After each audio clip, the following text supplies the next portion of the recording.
There is a lot of projection and a lot of hatred anytime we ever talk about the Spaniard part of Puerto Rican history. And I get it. I understand completely because I was also in a position where I resented my Spaniard heritage, and I often use that resentment to hate what is Spain today. But I came to a recent realization. This was probably the hardest pill I had to swallow.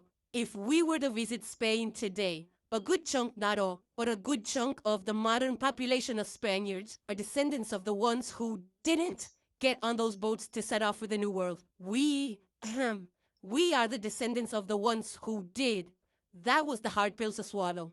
However, in my time living here in Puerto Rico Borinquen, I have learned how to appreciate all the cultural influences of what makes the Puerto Rican identity today. And I have learned so much about my African heritage, my Taino heritage, and my Spaniard heritage. Even though we speak Spanish in Puerto Rico, it isn't the same Spanish as Spain. And that's what it means to be Caribbean.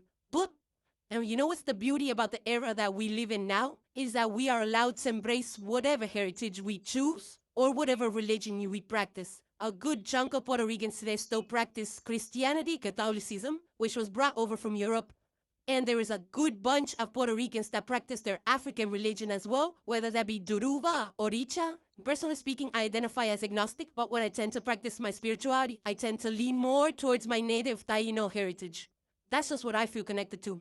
But I want to leave you guys with this. When it comes to the Puerto Rican identity, it's not about how much percentage you are of each individual heritage, but it is about what makes you whole. And I embrace my triracial foundation.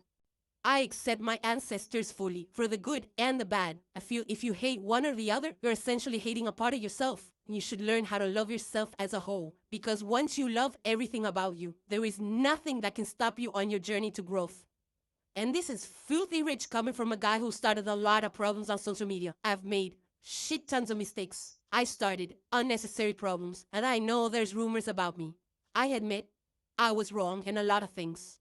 I admit I have a lot to learn and a lot to unlearn as well. That being said, I'm still on my journey as well. But just remember, there's always gonna be room for love, not hate. I hope from whoever can take away from this video is to learn how to love yourself fully. Go with your ancestors. Hahan katu.